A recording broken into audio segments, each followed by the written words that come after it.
नमस्कार, मैं हूं मनोज वर्मा और आप देख रहे हैं अटेंशन। और आज अटेंशन में बात होगी जाति पर जंग जारी, कौन किस पर भारी। जी हाँ, अक्टूबर 2026 से जाति जनगणना शुरू हो जाएगी, लेकिन जाति आधारित इस जनगणना को लेकर सियासत अभी से तेज हो गई है। राहुल गांधी जहां तेलंगाना मॉडल से इसे करवाने की मांग कर रहे हैं और पूरी कांग्रेस इस फैसले को राहुल की जीत बता रही है, तो बीजेपी का कहना है कि राहुल गांधी लोगों के बीच भ्रम फैला रहे हैं। लेकिन अब सवाल ये है कि जाति जनगणना पर शुरू हुई ये जंग क्या श्रेय लेने की सियासत में बदल गई है, और आखिर इस जंग में कौन किस पर भारी पड़ेगा। आज चर्चा इन्हीं सवालों के आसपास करेंगे, लेकिन पहले ये रिपोर्ट देखिए।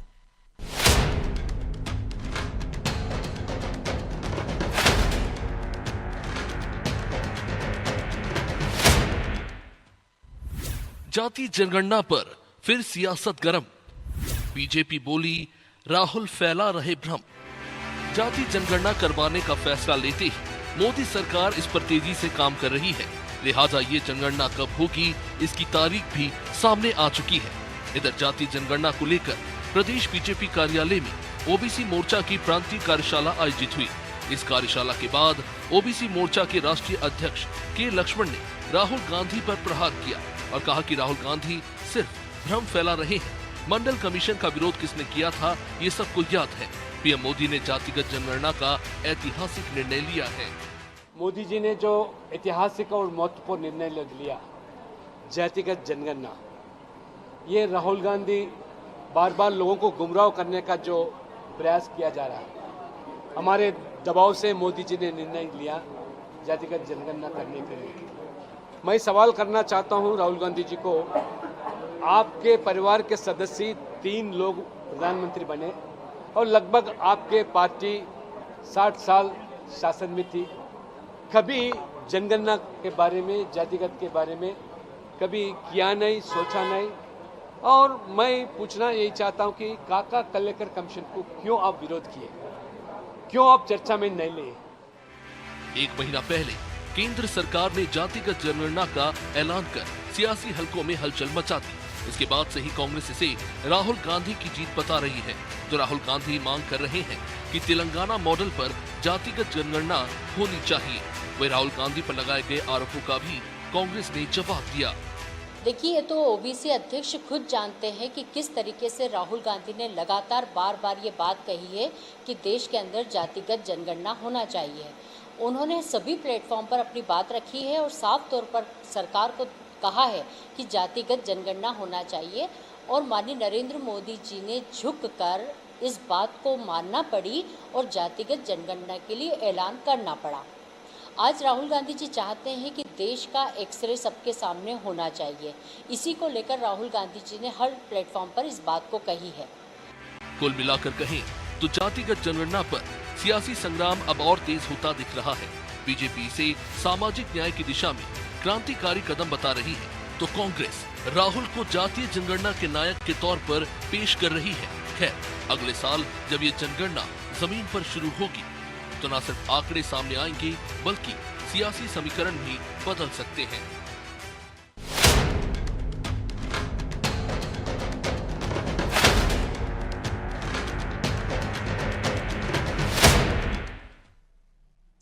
तो इसी पर चर्चा करने के लिए हमारे साथ जुड़ गए वरिष्ठ पत्रकार खिलावन चंद्राकर और हमारे सहयोगी ब्रजेश चौकसी और प्रभु कुटेरिया।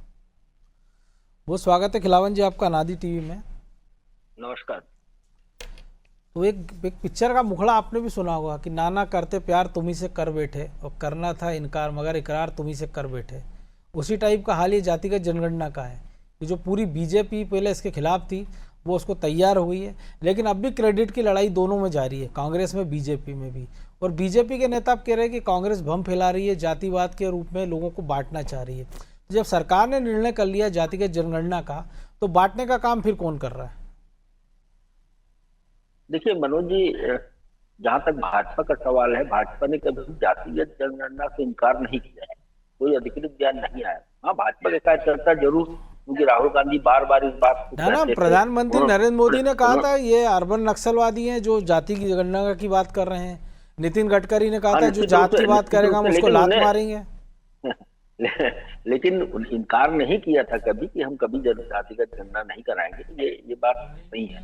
लेकिन हाँ, मुझे लगता है कि जिस तरह से राहुल गांधी लगातार प्रयासरत थे, न सिर्फ लोकसभा के चुनाव में बल्कि विभिन्न प्रांतों के विधानसभा के चुनाव में भी उन्होंने इसे अपने एजेंडे में, प्रमुख एजेंडे में रखा था। और जो एक वर्ग है, वर्ग विशेष को जो है आरक्षण देने की बात कही जा रही थी कि हम ओबीसी वर्ग का आरक्षण बहुत कम है, ओबीसी वर्ग के आरक्षण को बढ़ाया जाना चाहिए, इसलिए जातिगत जनगणना बहुत जरूरी है। और क्योंकि आधारभूत सामाजिक संरचना का ज्ञान होना चाहिए, सामाजिक संरचना, देश का सामाजिक आधारभूत सामाजिक संरचना जानने के लिए जातिगत गणना जरूरी है। साथ ही नीतिगत बदलाव लाने के लिए किस तरह से हम नीति आयोग जो है, जो हमारा बजट है, उसको किन वर्गों पर किस तरह से खर्च किया जाना चाहिए, इसके लिए भी जातिगत जनगणना जरूरी है। ये लगातार राहुल गांधी बोल रहे थे।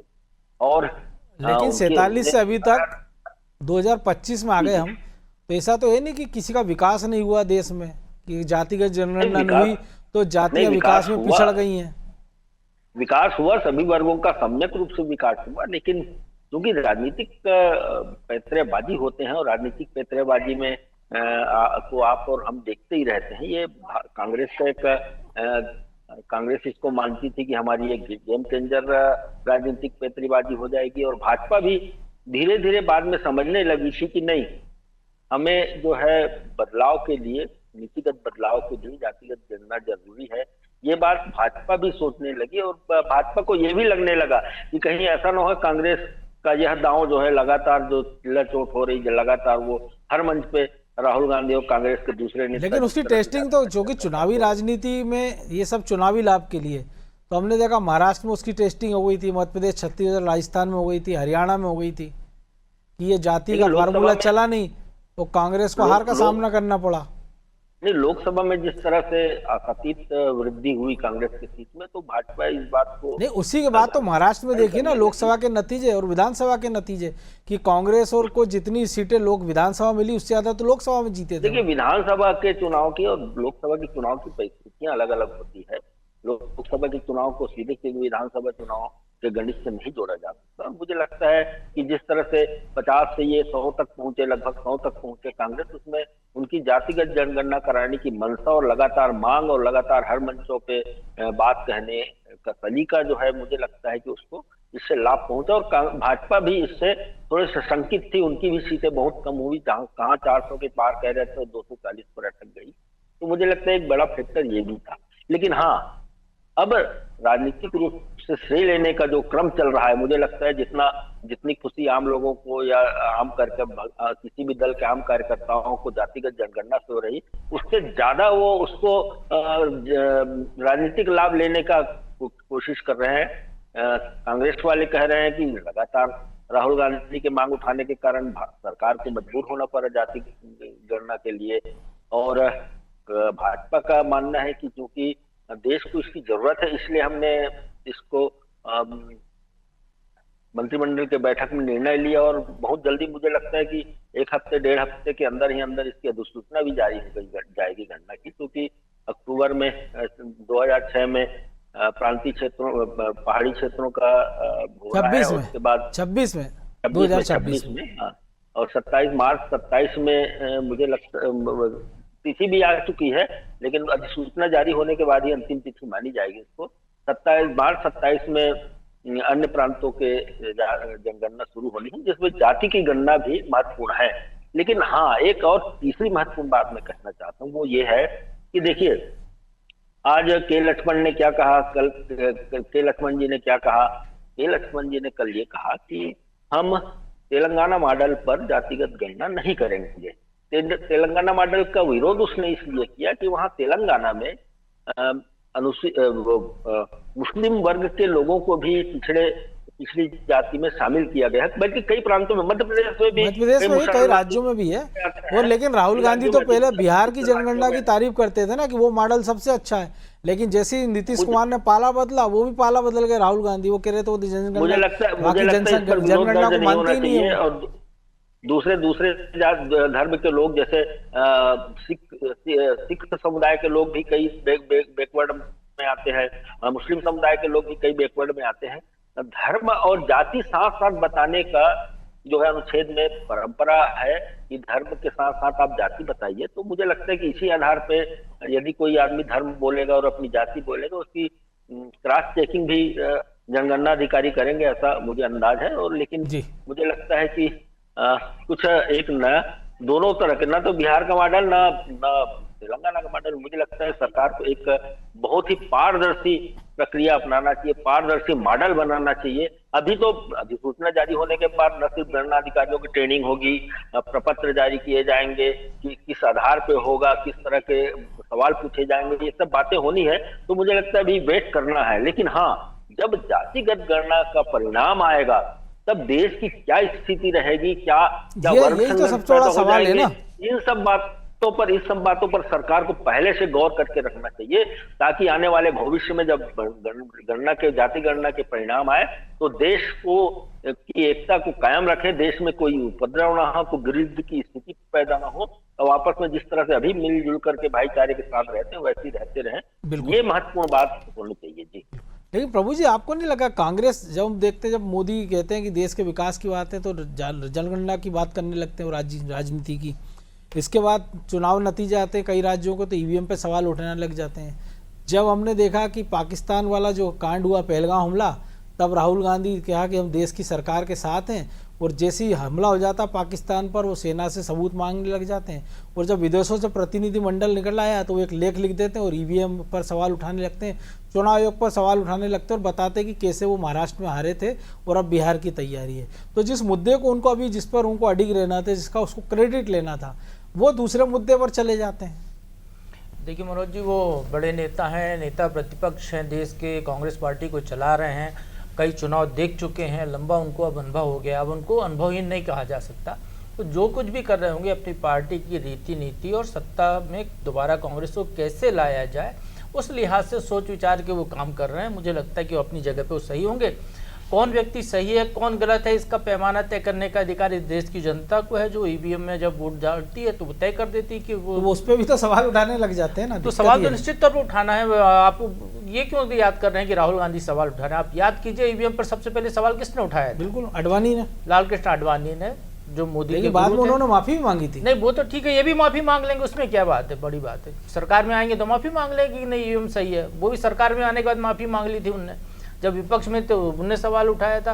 तो ये तो फर्ज है हमारे देश का जो विपक्ष है वो ये मान के चलता है कि सरकार जो भी करती है। अब सदन में सुनिए, सदन में विपक्ष के नेता क्या कहते हैं, चाहे बीजेपी को चाहे कांग्रेस को, जब भी विपक्ष में होंगे, हमको मैंडेट सरकार का विरोध करने के लिए मिला है। बिल्कुल यही नरेंद्र मोदी हैं। जब ये जब विधायक थे या जो गुजरात के मुख्यमंत्री थे, वो वहाँ पे विधायक रहते हुए, तो इनने जो है जीएसटी बिल का विरोध किया था, एक देश एक कानून का विरोध किया था इनने।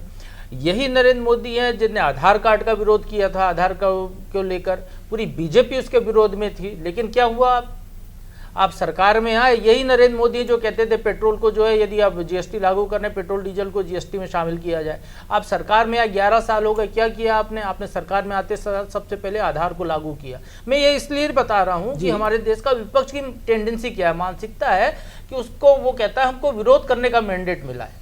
तो बिल्कुल उसी मैंडेट का फायदा राहुल गांधी भी उठाते हुए दिख रहे हैं। उनकी बात जनता सुनती, विरोधी की बात तो निश्चित तौर पर वो अपनी बात को सुनाने की कोशिश। अगर आपने एक मुद्दा इरेज किया और जिसमें आपको सफलता मिली, ऐसा नहीं है, तो आप उसको भी साथ लेकर चलिए ना। आप उसको पीछे छोड़ देते हैं, एक नया मुद्दा लपक लेते हैं। नहीं, वो वहाँ पे वो जीत हो गई उनकी, वो वहाँ पे वो अपने सेलिब्रेट कर रहे हैं जातिगत जनगणना के मुद्दे पे कि हमारी जीत हुई है। वो हर बार अपने भाषणों में कह रहे हैं पूरी कांग्रेस से। लेकिन ये जो प्लानिंग है सरकार की केंद्र की, ऐसा नहीं लग रहा तब तक तो 29 के लोकसभा चुनाव में हो जाएंगे। सरकार ने भी वो जो है जैसे आपको कोई गिफ्ट दे दे बढ़िया आकर्षक पैकिंग में, और जब वो कहे कि बाद में खोलना इसको, और जब उसके जाने के बाद आप खोलें तो खाली डब्बा निकले, बिल्कुल उस तरीके का जातिगत जनगणना का गिफ्ट सरकार ने इस देश को दिया है। वही तो कह रहा हूँ, 29 का चुनाव हो जाएगा, 30 तक उसका रिजल्ट आना नहीं है, महिला आरक्षण हो जाएगा, और यदि 29 में मोदी जी को खुदा न खास्ता 400 सीटें मिल गई बीजेपी को, तो जातिगत गई तेल लेने वाली बात हो जाएगी फिर। तो वो पूरे का पूरा खेल वही। आप याद कीजिए, इस देश में अभी जो आपकी बात चल रही थी मनोज जी, बड़ा हास्यास्पद है ये कि जिस देश में 1931 की जनगणना के आधार पर अभी तक हम विकास करते हुए दुनिया की चौथी आर्थिक महाशक्ति बन गए। ठीक है, हमको चौथी आर्थिक महाशक्ति बनने तक जातिगत जनगणना की जरूरत नहीं पड़ी। अब जनगणना करके क्या हम दुनिया क्या ये क्या ब्रह्मांड की सबसे बड़ी महाशक्ति बनने की तैयारी कर रहे हैं? और जातिगत मंडल जनगणना कमीशन के बाद जो कुछ हुआ मतलब देश में किसी से छुपा आप नहीं है। देखिए नेताओं के तर्क देखिए कि जातिगत जनगणना से विकास अच्छा होगा, डेवलपमेंट अच्छा होगा, हर वर्ग का प्रतिनिधित्व होगा, इस तरीके की बातें नेता करते हैं। क्या प्रतिनिधित्व और संभव जबकि है ऐसा? SC/ST की गणना आपके पास है, ओबीसी का आपके पास आप डाटा विरोध है, करते उसी हो, हिसाब से आप सीटें रिजर्व करते हैं। आप कह रहे हो तेलंगाना मॉडल नहीं होगा, तो फिर ट्राइबल जो है या जो ST वर्ग के जो लोग हैं, जो क्रिश्चियन हो गए, उनको आरक्षण क्यों देते हैं आप? आपकी सरकार ही देती है, उसको क्यों नहीं हटा रहे आप? तो निश्चित तौर पर यहाँ दो पैमाने हैं सत्ताधारी दलों के, उनको ये चीजें सोचना होगा। जनता बहुत समझदार है इस देश की, और आप देखिए यूपीए सरकार के समय उन्होंने किया था और अभी सामाजिक आर्थिक अरविंद नेता, सर्वेक्षण। बड़े नेता रहे कांग्रेस के, संघ की कार्यशाला में गए थे, अभी लौटकर वो कह रहे हैं डिलिस्टिंग होना चाहिए। हाँ बिल्कुल, आप देखिए यूपीए सरकार ने किया था, जब गणना की थी पिछली 2011 की, तो उन्होंने आर्थिक सामाजिक सर्वेक्षण में जाति भी पूछी थी। जब उस जाति को उजागर करने की बारी आई, तब तक मोदी सरकार आ गई। मोदी सरकार ने क्या कहा कि तो 46 लाख से ज्यादा जातियां उपजातियां हो गई हैं, तो ये तो गलत है। अब उसको जो 46 लाख का पैमाना पिछले बार सेट हो गया है, 46,76,000 उस पैमाने से कम आप कैसे कर लोगे नई जातिगत जनगणना में? इसका कोई फार्मूला मुझे नहीं लगता इस देश में कोई निकाल पाएगा। अब तो जो यदि 40 लाख थी, तो अब 1 करोड़ जातियां होनी चाहिए अब तो क्योंकि हर वर्ग उप जाति जाति, अब आप पहले देखिए कि जो एक समाज कोई भी ले लीजिए आप, उसी में बहुत सारे समाज हो गए। अब राजपूतों में भी बहुत सारे समाज हो गए हैं, ब्राह्मणों में भी बहुत सारे समाज हो गए, हर वर्ग में हो गया। ओबीसी के तो भरमार पड़ी हुई है। हमारे नेताओं ने तो दलितों में महादलित, अति दलित, पिछड़ों में पिछड़ा, अति पिछड़ा, महापिछड़ा, तो इस तरीके की स्थितियां हैं। तो निश्चित तौर पर इसका कोई वो नहीं है, केवल राजनीतिक तौर पर श्रेय लेने की जंग है। अब वो लेकिन आपको नहीं लगता है जो क्रेडिट की बात है, कांग्रेस जो करती है उसका क्रेडिट नहीं ले पाती, और बीजेपी के संग तो ये कि जो नहीं करते हैं उसका क्रेडिट भी ले लेते हैं। तो अब तो जो कर रहे हैं तो उसका क्रेडिट वो क्या कांग्रेस को लेने देंगे? देखिए, अब ढोल पीटने के वाली बहुत बड़ी संख्या बीजेपी के पास है। उनके पास सोशल मीडिया का नेटवर्क है, बहुत सारे नेता हैं, और जब आप सत्ता में जब आप बोलते हो तो आपको गंभीरता से सुना जाता है। इसलिए हमको ऐसा लगता है कि धीरे धीरे बातें राहुल गांधी की असर करती हुई दिखाई दे रही है। मनोज जी, सरकार पे असर कर रही हैं, और जब सरकार पे असर कर रही तो आम जनता पे भी असर करेंगी। वो यदि किसान कानून के खिलाफ बोले तो सरकार को किसान कानून वापस लेना पड़ा, जबकि किसान कानून इस देश का बहुत अच्छा किसान कानून था। किसी भी आम किसान से पूछ लीजिए, वो जो प्रदर्शन कर रहे थे पंजाब हरियाणा वालों को छोड़ के, बाकी सब किसानों की भलाई का कानून था, लेकिन सरकार को डरना पड़ा, वापस आना पड़ा। ऐसे बहुत सारे मामले। अब जातिगत जनगणना का राग यदि उन्हें छेड़ा है, कानून वापस हुआ है, हाँ, भूमि अधिग्रहण कानून वापस हुआ। अब जातिगत जनगणना का राग उन्हें छेड़ा, भले वो सत्ता के लालच में छेड़ा, लेकिन ये डर गए ना, आपने डर के उसको स्वीकार कर लिया। आप जो अभी कह रहे थे, एक दिन पहले तक तमाम बीजेपी नेता इसका विरोध कर रहे थे। बिल्कुल हास्यास्पद यह है कि जो 4 घंटे पहले जातिगत जनगणना के खिलाफ बोल रहे थे, 4 घंटे बाद प्रेस कॉन्फ्रेंस करके उसके पक्ष हमने में तो दलीलें हमारे दे चैनल रहे में थे। देखा है, जो 4 मिनट पहले तक समर्थन कर रहा वो विरोध में आ गया था, तो ये भी हमने देखा। लेकिन ब्रजेश जी, बीजेपी भले भी जातिगत जनगणना की बात कर रही हो, लेकिन बनिया ब्राह्मण की पार्टी, ओबीसी वाली पार्टी तो कभी की बन चुकी थी। क्योंकि जब जाति बताने लगे थे खुद नरेंद्र मोदी कि मैं ओबीसी से आता हूँ, कई सारे राज्यों में उन्होंने मुख्यमंत्री ओबीसी के दिए, तो एक बड़ा वर्ग तो उन्होंने पकड़ लिया था। और SC/ST जो कांग्रेस के साथ था, धीरे धीरे उस पर भी कब्जा कर लिए थे। फिर ऐसी क्या मजबूरी बीजेपी को लगी कि जातिगत जनगणना करना पड़ी है, करवाना का निर्णय लेना पड़ा है। और जो प्रभु जी भी कह रहे हैं कि जो लोग विरोध में थे, अब उसकी जो है उसकी तारीफ में कसीदे काट रहे हैं।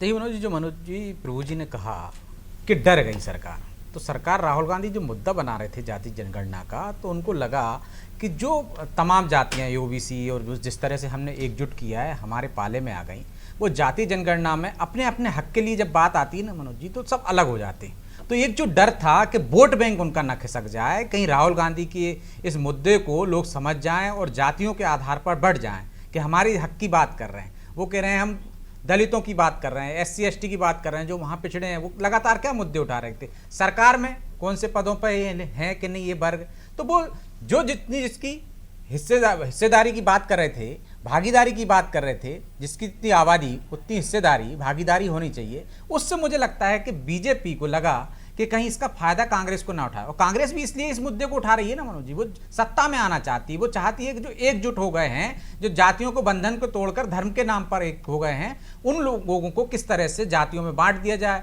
जातियों के आधार पर हमने देखा है कि पार्टियां खड़ी हो गई हैं। उत्तर प्रदेश चले जाइए आप, जातियों के आधार पर छोटे छोटे दल हैं, उनका अपना एक पॉकेट है, उस पॉकेट के आधार पर आप देखिए किस तरह से वो सफलता दिलाते हैं। वो बीजेपी के पाले में आ जाते हैं, बहुत सारे संगठनों को साथ में ले, जातीय जो संगठन है उनको साथ में लेकर सरकार में बिहार में भी वही अपना दल है, परिस्थिति सुभाष है। पाल है, दलित हैं, निषाद महादलित पार्टी है। हैं, पासवान है, देख लीजिए जिसकी सत्ता होती है उसकी तरफ चले जाते हैं। रामविलास पासवान, अब वो बेटे चिराग पासवान है, तो आप देखिए किस तरह से जातियों में बटे। तो यही जो डर था उसी की वजह से उन्होंने जाति जनगणना की बात कह दी कि हाँ हम करा रहे हैं। अब कांग्रेस उसका श्रेय भी ले रही है, साथ में ये भी डर दिखा रही है लोगों को कि हम जैसा चाहते हैं वैसे जाति जनगणना नहीं कराना चाहती वो। हम चाहते हैं तेलंगाना मॉडल। तेलंगाना में तो कोई जातिगत जनगणना हुई नहीं, एक सर्वे हुआ और सर्वे को वो मॉडल बता रहे हैं कि इस मॉडल के अनुसार करना चाहिए, क्योंकि वो ये जताना चाह रहे हैं कि हमारे दबाव में नरेंद्र मोदी सरकार लेकिन झुक गई है। कर्नाटक की बात तो वो कर नहीं रहे। कर्नाटक में भी तो कराया था सिद्धारमैया ने पिछली बार भी। तो ऐसे और तो अभी बिहार में भी सरकार हुआ ने था कहा मनोज आंकड़े जी। जारी बिहार नहीं में भी किए। नीतीश कुमार ने किया था जब वो इंडिया गठबंधन में लेकिन थे। राहुल गांधी तो ठुकरा रहे हैं ना उसको कि अब वो ठुकरा सही रहे हैं तरीके से ना, नहीं ये हुआ। राजनीतिक नफा नुकसान की बात है ना। आज कह नहीं सकते ना कि बिहार का मॉडल बहुत अच्छा है, बिहार में नीतीश कुमार ने कराई थी, तो उसका फायदा कौन ले जाएगा? उसका फायदा बीजेपी को मिल जाएगा, नीतीश कुमार को मिल जाएगा। तो ये राजनीति की जो में लाभ मिलना चाहिए उस दिशा से, उस हिसाब से मुद्दे उठाए जाते हैं, नैरेटिव सेट किया जाता है। यही तो एक समय था, आप देख लीजिए मंडल कमीशन पे राजीव गांधी ने 40 मिनट का भाषण दिया, इंदिरा गांधी खिलाफ थी, नारा था कांग्रेस का। लेकिन अब वही जात की बात कर रहे हैं ना, और जब ये सत्ता में आ जाएंगे तो मंडल फिर कमीशन की रिपोर्ट के दौरान 90 मिनट राहुल गांधी राजीव गांधी ने भाषण दिया था और खिलाफ दिया था पूरा भाषण। तो आप देखिए क्यों, क्योंकि तब उनको नुकसान की आशंका थी। बीजेपी भी मंडल कमीशन के खिलाफ हो। मंडल के क्योंकि बीजेपी को भी नुकसान। आज की तारीख में यदि ये कांग्रेस है, मान के चलिए सत्ता में आ जाती, तो ये भी वो नहीं करेगी जो तभी तो प्रभु जी ने मजबूरी कहा। वो कमंडल लाए हैं। हाँ, तो आप देखिए ये सिर्फ राजनीतिक लाभ के लिए है, वोट बैंक के लिए है। कांग्रेस को लग रहा है अभी इस मुद्दे से उनको चुनावी लाभ मिल सकता है, वो सत्ता में लौट सकते हैं, तो वो तमाम मुद्दे उठाएंगे, इससे नफा हो उनको, क्योंकि नुकसान तो पार्टी, विपक्षी पार्टी को ही होगा उनका। देश का क्या होगा? जातियों में बढ़ जाएंगे, इसकी किसी को चिंता नहीं है। मरे लोग, जातियों में बटें, आपस में लड़ें, क्योंकि जिस तरह से जो सर्वे कराया है तमिलनाडु का, उनमें जाति में ही उपजाति बना दी उन्होंने। तो अब एक ही जाति से आप बाकी के लोगों को लड़ा लोगे। आप देखिए पंचायत चुनाव में स्थिति ये हो गई, गांव पहले एकजुट हुआ करते थे, अब गांव में पार्टियां हैं, अलग अलग पार्टियां, अलग अलग समाज में लोग बटे हुए हैं। तो उन समाज के लोगों को साधना पड़ता है, जब सरपंच को चुनाव लड़ना पड़ता है, विधायकों को साधना पड़ता है। तो आप देखिए कि ये जो परिस्थितियां हो गई हैं, वही परिस्थितियां इस सर्वे के बाद या जनगणना के बाद होगी। लेकिन जब ये जनगणना होगी तो इसके आंकड़े जारी नहीं किए जाएंगे। यदि मान के चलिए कांग्रेस सत्ता में आ जाती है तो वो भी जारी नहीं करेगी, जिस तरह से हमने देखा कि मनमोहन सिंह सरकार में जो हुआ था वो जारी नहीं किया गया। तो ये सब पैंतरेबाजी है, और ये पैंतरेबाजी है सत्ता में आने के लिए। जनता जाए भाड़ में, इससे किसी को कोई वास्ता नहीं है। वो लड़े, कुछ भी करे, मरे, चाहे धर्म में बटे, चाहे जातियों में बटे, सत्ता में हम कैसे आ सकते हैं फूट डाल के, वो सारी रणनीति है। इसलिए अब बीजेपी को लग रहा था कि इसका फायदा कांग्रेस उठा ले जाएगी, तो वो भी उसी राग में रहने लगी, कहीं बट ना जाए। तो वो कह रही हाँ हम भी करा रहे हैं जातिगत जनगणना, ताकि हमारा जो वोट बैंक है ना खिसक ना जाए। बिल्कुल, लेकिन जब ये आग लगेगी तो ऐसा थोड़ी कि पड़ोसी के घर में जलेगी। आग की जब लगेगी तो उसका खुद का घर भी, नेताओं का भी उसकी चपेट में आ सकता है। लेकिन उम्मीद की जाना चाहिए इस समय जो परिस्थितियां बनेगी शायद नेता उसका तोड़ निकाल लेंगे। बहरहाल वक्त इतना ही था। बहुत धन्यवाद खिलावन जी।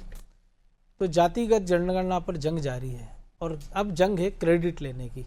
तो अभी तो स्थिति है कि सूत न कपास जुलाओं में लट्ठम लट्ठा, क्योंकि अभी तो एक तारीख निकली है, अधिसूचना जारी होगी, फिर वो कब जातिगत जनगणना पूरी होगी, उसका मॉडल क्या होगा, उसमें क्या सवाल पूछे जाएंगे, और उसका फाइनल डाटा कब तक आएगा, और उस पर सरकार फिर क्या निष्कर्ष निकालती है। एक लंबी प्रक्रिया है, लेकिन तब तक तो राजनीतिक दलों को मौका मिल ही गया है कि वो उसका क्रेडिट लें और अपने हिसाब से उसका नफा नुकसान आंकते रहें। अटेंशन में आज इतना ही। मुझे दीजिए इजाज़त, और आप देखते रहिए अनादि टीवी। नमस्कार।